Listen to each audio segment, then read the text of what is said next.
Assalamualaikum warahmatullahi wabarakatuh. Yang terhormat Ibu Dr. Munawaroh, FSI, selaku dosen mata kuliah Tepat dan Komunikasi. Perkenalkan, saya Naya Cinta Sabrina, mahasiswa D4 Administrasi Perkantoran Digital, kelas A 2022.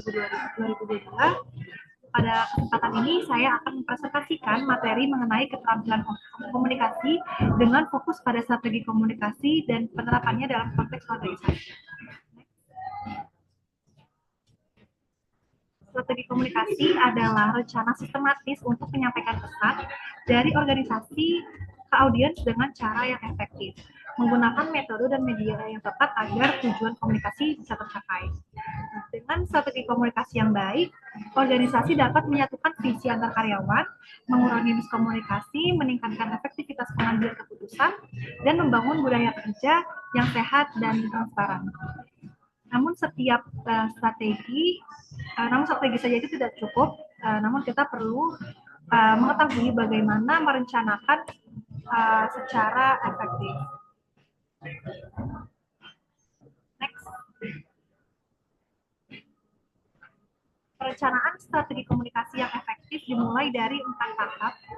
Yang pertama yaitu mendefinisikan tujuan komunikasi, yang kedua mengenali target audiens agar pesan relevan, yang ketiga membuat pesan yang jelas dan tepat secara bahasa dan juga konten, yang keempat menentukan metode serta media yang digunakan agar penyebaran informasi tepat sasaran. 4 langkah ini membantu komunikasi menjadi lebih terstruktur bukan hanya reaktif. Next. Setelah memiliki strategi yang tepat, kita perlu memastikan komunikasi yang efektif secara praktik. Komunikasi efektif memiliki beberapa karakteristik utama. Yang pertama yaitu komunikasi yang jelas dan langsung, yang kedua transparan, ketiga umpan balik, dan yang terakhir komunikasi dua arah. Artinya komunikasi ini bukan hanya menyampaikan pesan, tapi juga memastikan penerima memahami dan juga bisa merespon. Selain efektif, komunikasi juga perlu menarik agar audiens bisa memperhatikan.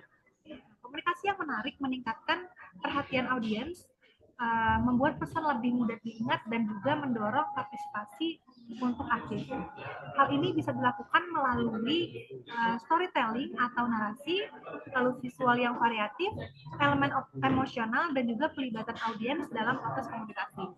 Ketika pesan menarik, penyerapannya akan lebih tinggi dan tidak mudah diabaikan. Jika pesan sudah efektif dan menarik, lalu apakah komunikasi tersebut bisa menghasilkan dampak?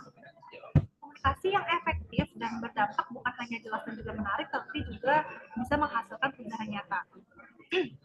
Yang mana dampak ini bisa berupa perubahan sikap, motivasi, pola kolaborasi, hingga kinerja karyawan. Yang mana komponennya itu meliputi pertukaran makna antar pihak, hubungan yang terbangun, dan juga pengaruh terhadap tindakan. Untuk melihat penerapan nyata dari teori ini, kita masuk ke studi kasus pada tempat praktek kerja lapangan.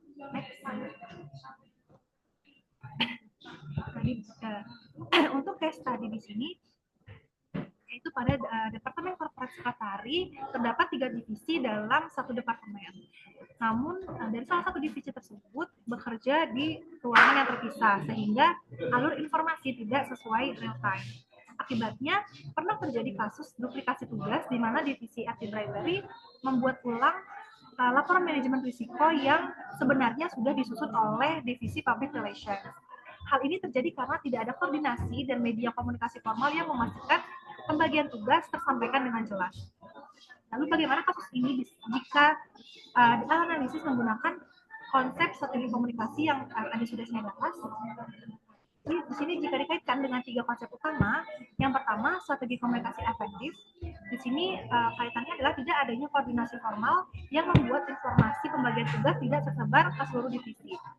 Lalu yang kedua, pada konsep materi komunikasi menarik, informasi hanya disampaikan secara verbal atau chat tanpa visualisasi alur tugas, sehingga mudah terlewatkan. Yang ketiga, konsep komunikasi yang menarik, informasi hanya ya informasi hanya disampaikan secara verbal atau chat tanpa visualisasi alur tugas sehingga mudah terlewat. Yang berikutnya adalah komunikasi efektif dan berdampak. Yang mana dampaknya terlihat nyata berupa pekerjaan yang double, efisiensi kerja menurun, dan juga persepsi antar divisi menjadi kurang baik.